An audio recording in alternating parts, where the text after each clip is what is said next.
Hey guys, what's going on? Welcome to the Dangies Podcast. Got a special episode for you today. Thank you guys so much for tuning in, whether you're working out on the Stairmaster, going in transit on the 405, maybe you're taking a subway, something in between. Maybe you're taking your Yorkshire Terrier for a walk.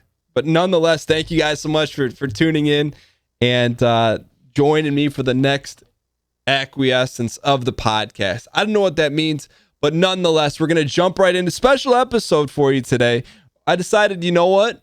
Let's do a Q&A episode. So I fired something off on Twitter and on Instagram. I said, hey, on Twitter, I posted, hey, fire off your questions. Instagram, same thing. So my goal is to tear through as many as humanly possible in this entire podcast.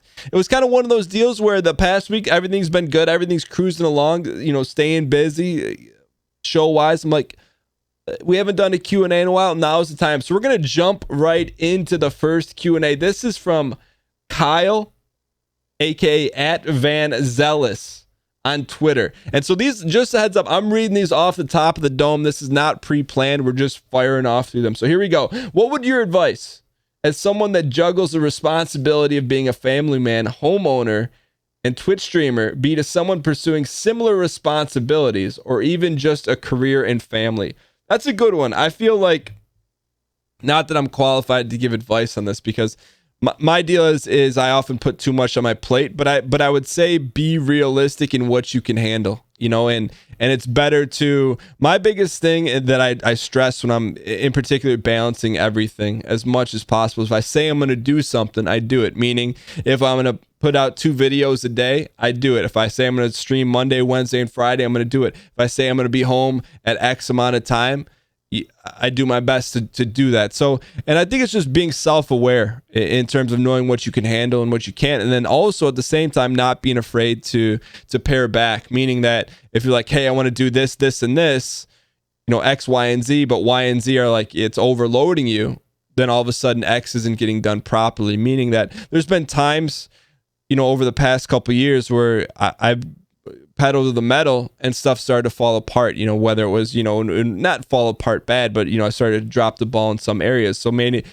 I had to dial back YouTube for a while because, I needed to be home a little bit more or whatever reason. And a lot of that is just, you don't know until you do it, but I think if you're looking to get started, or if there's something outside of your career, something you want to develop on the side, is be realistic, but also give yourself an expectation to meet. If you meet it easily, all right, then you can push a little more. If you're struggling to meet it, then pare it back. And then I think most important is give yourself the leeway to adjust, right? I've changed my mind all the time. And I know that there's times where, because I'm at the point now where, I've hired, or added some people to the team. I have Tyler that does a podcast for me, and I have Zane that edits videos for me. And I'll ask him to do something one week, and the next week I'll change my mind and do something totally different. And that's okay. Because, I'm just always, I think being able to adapt is pretty important. And so to give yourself that leeway, if something isn't working or if you've bit off too much, or maybe you can add more on to be able to do that. So Kyle, I hope that helps out. Next one is from Snow Gunner on Twitter. It says, if you made a rap album that had to include 5 other people, who would you pick as features? I think it's pretty easy, to do that. I think you definitely have to go to the rap battles week. Anyone that created a rap in the rap battle from the NLSS crew, I'd put them on and then mix Kanye as features on all of those. I think that would be, of course it would never happen, but, I said I'd be open to any questions on this one. So that there's your answer. This next one's from a longtime subscriber on the Twitch community. Been around for a long time. I appreciate all your support. Tracy on Twitter says, this is an interesting one. How would you describe what you do for a living to a complete stranger? Well, I'll give you the cop-out answer and then the real answer. The cop-out answer is I really don't. In my everyday life, I just tell people what I do for my real life business, which I don't talk about online. But I just default to that answer. And I don't often tell people that, I have a YouTube channel, a podcast, a live stream, because there's a couple reasons. One, I make, whether it's right, wrong, or indifferent, I'll make a snap judgment. I'm like, well, is this person going to get it or not? And if I think there's a chance they're not going to get it, then I don't tell them, because of just being honest and on this is that I can sit there and explain what I do online to someone, but they're may not get it, and it's probably on me on the snap judgment to say, hey, look, maybe I should tell more people and that maybe they'd be interested. But I've done it enough where it's like, people start to get it more often now, but it's not really in my thought process of if this person doesn't matter or not, because whether they like it or not, or whether they understand or not, it's not going to really affect what I do. But I think it's an interesting question because it is non-traditional. A lot of people don't understand it. And I think it's taken me a while. I'm comfortable now, but I'd definitely say in the early days, like 2012, I would shy away from even talking about it. And I wouldn't say borderline embarrassed, but kind of. I wasn't as confident in what I was doing because I didn't know what I was doing either. Now that I don't necessarily know what I'm doing now, but I'm confident in what I'm executing. I'm confident that people enjoy it and I enjoy it.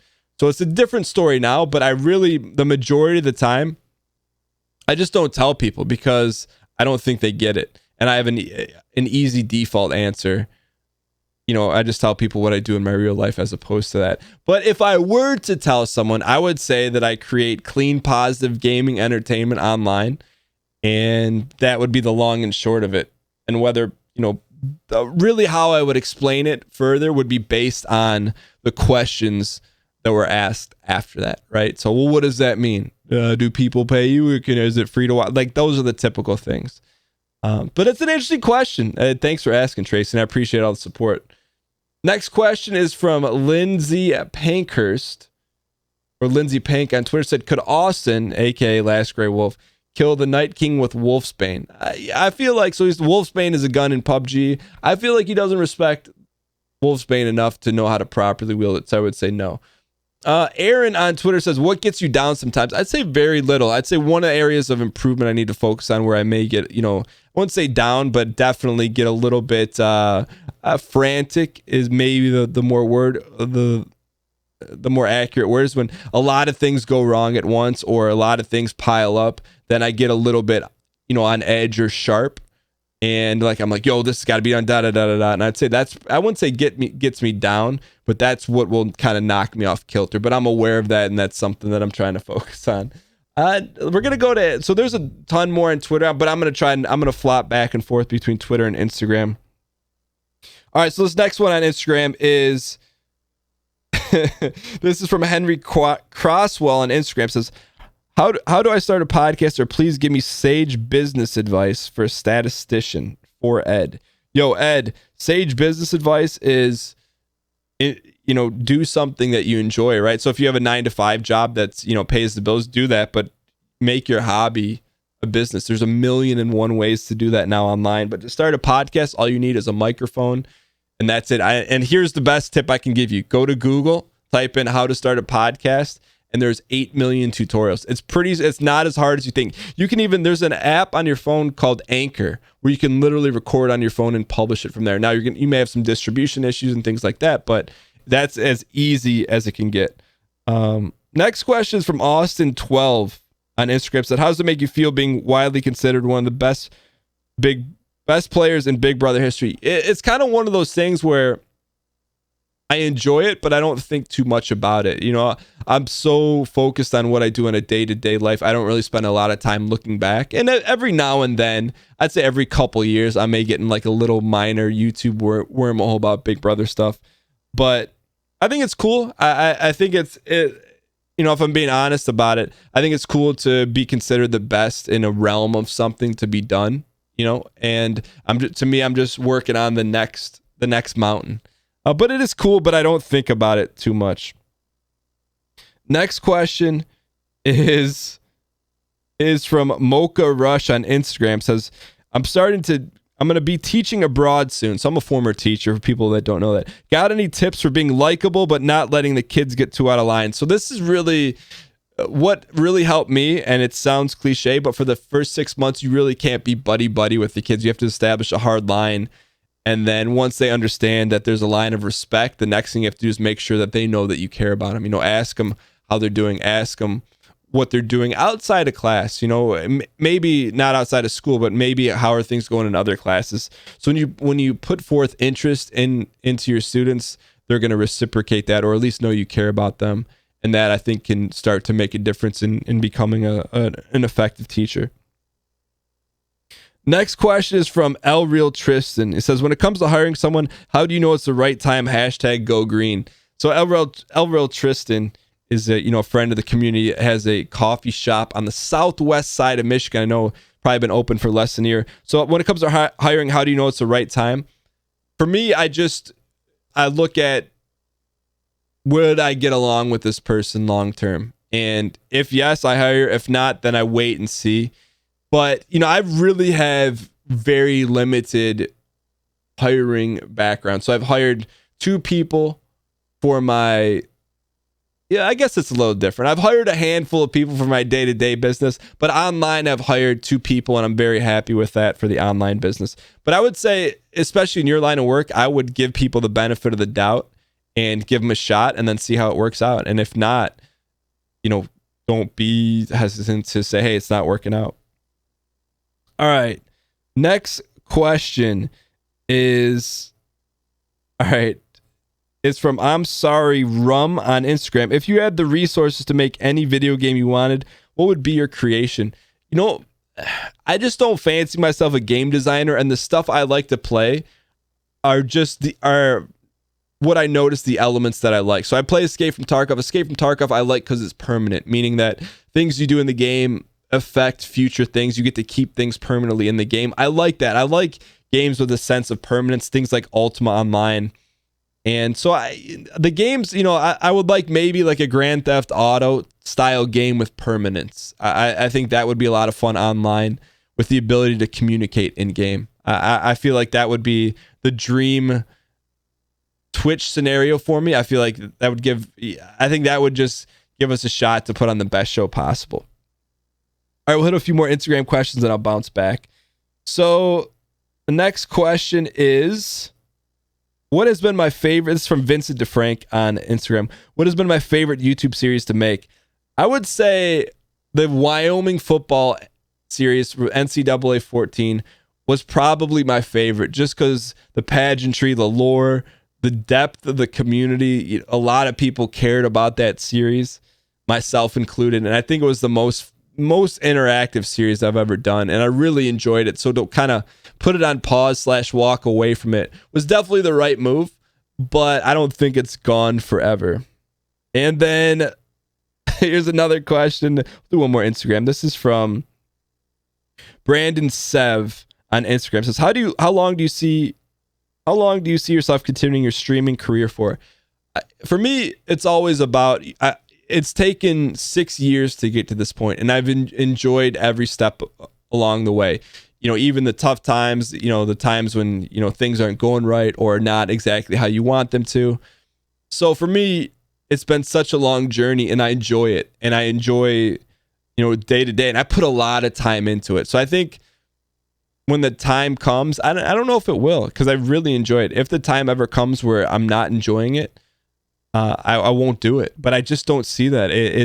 To me, it's a perfect balance of, a hobby, something I'm passionate about in terms, playing games, and also a community, and also it being a business. I really enjoy that.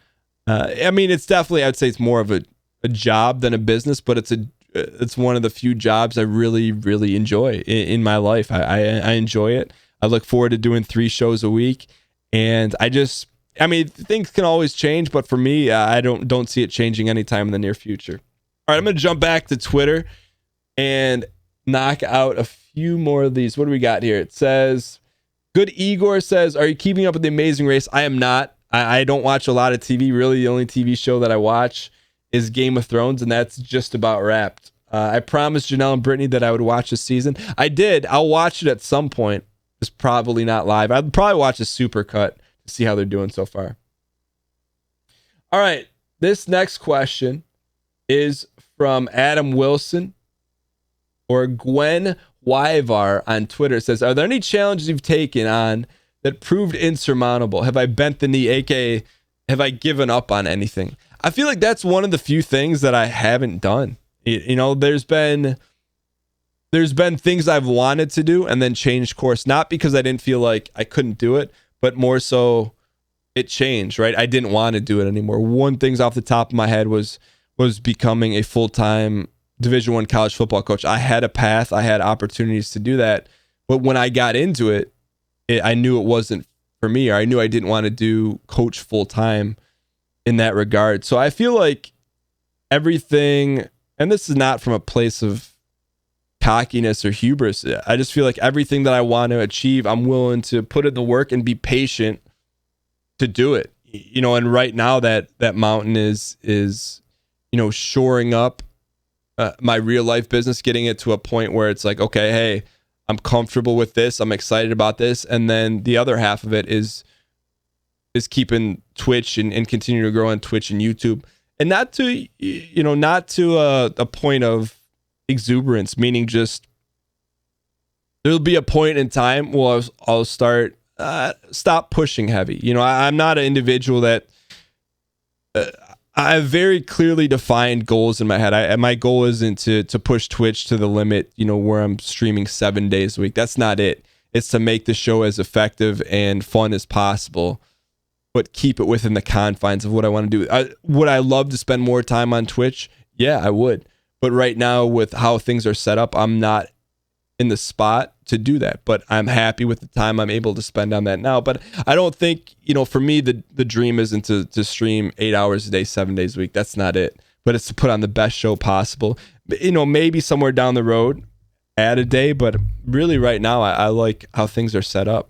So I'm really excited about that. All right, next question is from Baby Boy Briarino on Twitter. It says, how much of your goofy personality is for entertainment, and how much is genuine Dan in his day-to-day? Like, what carries over and was just for giggles? I think that's the fun part. It's taken me a while to be comfortable online, and I'd probably say the past 2 years it really came out to really be my goofy self online. And I feel like the only people that have seen me like that in real life are people I'm extremely close to. So, I'm really goofy in real life, but I'm not like that around everyone. It's just a level of comfortability. But I do feel like, when I'm at my best on Twitch, or when I'm, at the goofiest on Twitch, that's like stuff that I normally do, or I've done. I think back to, some of my good friends growing up in high school or college. That's how I was. I'm goofy like that. So to be able to do that and make people laugh and enjoy themselves, and but also people, it's a little weird, it's a little different, but that's who I am. It's very rare that like I do anything over the top.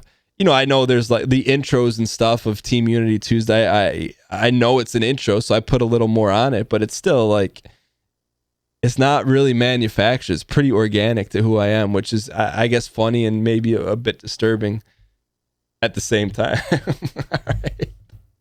Next question. This is from Death Metal Guinea Pig on Twitter. Metal Guinea Pig on Twitter said, I'm more serious though. How do you keep your streaming persona separate from your everyday Dan? It's really not. And I think that's probably the key, is that the only place where there's separation is in my real life business. And I'd say people in my real life business don't know that I stream on Twitch, because I got to be a little bit more serious in my everyday business that I run, just because of the nature of what it is. But I think it's definitely playing up more serious in real life than I am in Twitch, right? So it's a little bit more, I don't want to say more difficult, but more inauthentic to be more serious in real life than it is for me to be goofy. It's more authentic for me to be goofy online than it is for me to be more serious in real life. All right, and we'll go two more on Twitter. Sarah Marie Party SMP on Twitter says, 3-parter. How do you stay motivated? Are you ever demotivated? How do you get out of those ruts? All right, how do I stay motivated? I think for me, it's just focusing on the long-term goal, but more importantly, knowing what it takes on the micro level or day-to-day level to get there. Meaning that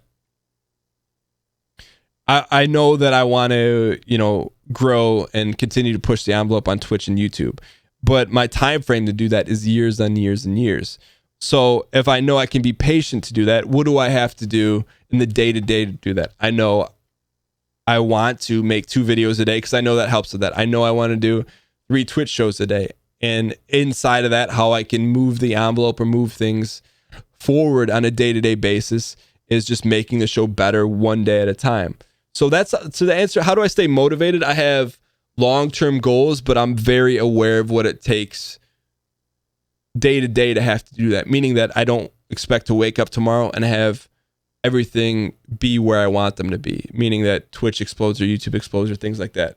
So I think that's having a long-term goal, but more importantly, focusing on what you need to physically do day to day to make that goal happen. The question is, am I ever demotivated? I think if I ever find myself in that, it's an indication for me it's time to change up. And really the thing that comes to mind is when I'm doing a YouTube series, or if I'm playing a game on Twitch that's like, if I'm like, yo, I'm not really getting up for this series, or I'm not really, I don't feel like this is that good. So I would say that I wouldn't call it demotivation, but maybe I would. You're not as fired up to do something.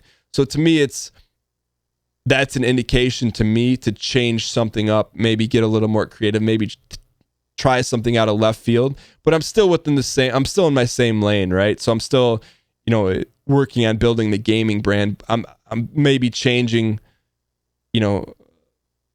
speeds in the lane, but I'm not getting out of a different vehicle, changing lanes, going a different direction on the freeway. Not that there's anything wrong with that. So to change the analogy, if you're doing something, say you're pursuing a line of work or whatever, and you're into it and you're like, yo, I really don't like this at all, then it's time to change lanes. I'm not saying don't do that, but I'm just saying if you're finding yourself demotivated, you're probably not doing what you really want to do. And so to change that up, and the flip side is you can't always do exactly what you want to do, but you should be able to spend some time doing exactly what you want to do. Whether, and for me, I always equate that to building businesses because that's really what I enjoy. And it's, I do enjoy spending some downtime, but I'd rather spend a lot of my free time or any downtime working on, my long-term goals. And so the question is how to get out of those ruts is always just change something up. Don't keep doing the same thing over and over again. And that usually changes it up for me. All right. And last question on Twitter is from Monsignus Volley 6112 on Twitter. Have I ever been to Europe? And if not, what country would I like to see? So I have been to Europe. When I was in college, I applied for a scholarship to visit Italy for 2 weeks. And so I got the scholarship. I had to write an essay, and essentially it was an all-paid trip, which was amazing. So I really enjoyed that, and I gained a lot of perspective. And you don't really get that perspective until being from the U.S., you think everything's U.S., U.S., U.S. And then when I had a chance to travel, it's like, oh, there's a very different world out there, and I really, really enjoyed it. But in terms of Europe, I'm not super well-versed in the other countries in terms of, I don't want to say reasons to go, but maybe, landmarks and things like that. So I would say the one place I'd like to go that I haven't been yet would definitely be Japan. All right, cool. We're going to hop over to Instagram for a few more questions. All right, this one is from Michael74 on Instagram. Says, do I rep a 6 sock game? I do not. Well, I do. Let me change that up. I do. All the socks I have, I love. I did the Marie Kondo thing a little bit, but for the most part, I wear extremely low cut black Puma socks. And my wardrobe deal is I put very little thought. Everything in there, it's grab and go because I made it super simple. So I do like it. I highly recommend them. You can get them pretty cheap too if you hit the right TJ Maxx or Marshalls. Next question is from Joe Hater on Instagram. Bucket hat or top hat? I think I'd have to go bucket hat. Like I'm thinking like a fishing hat. Next question is Hunter Haddock on Instagram. How has support from the community allowed you to try new things? Let's go. For me, I think the most recent example is I started tinkering with playing sports games on YouTube with right around bowl season in 2019. And I'm super into sports games, but I never really brought them to the channel. And I think the support on the bowl challenge allowed me to bring NCAA to the channel, and which allowed me to bring, MLB The Show to the channel, to have all the support of these series. I'm fired up really big time on that. Next question from Zach Murray on Instagram says, how often do you get recognized for Big Brother versus being a YouTuber? If I had to guess, I'd probably say it's like 20-1, meaning that and I'm talking like a year. Like I probably get recognized 20 times a year, maybe. And that's like, I don't know. I'm just kind of pulling that out of a hat. But I know the ratio is very slim. it's extremely rare, but it's happened. I got to say, it's happened twice for YouTube in the past year, both at restaurants. One was at a Mexican restaurant. The other was at a Thai restaurant. And for me, I always kind of default into like thinking that if someone comes up to me, it's from Big Brother. So it's kind of cool from the rare chance, like, hey, I watched this video of yours, or hey, watch this here. I'm like, oh, really? So it's definitely cool because I spent a lot of time and effort, not shifting or changing gears, but like moving my interest from Big Brother to gaming, or at least kind of starting that. So it's definitely, when that stuff happens, it's cool because I know it's not easy to go up to a random person and say that kind of stuff. So I really appreciate it for the people that do. All right, let's go with one more question. Let's go.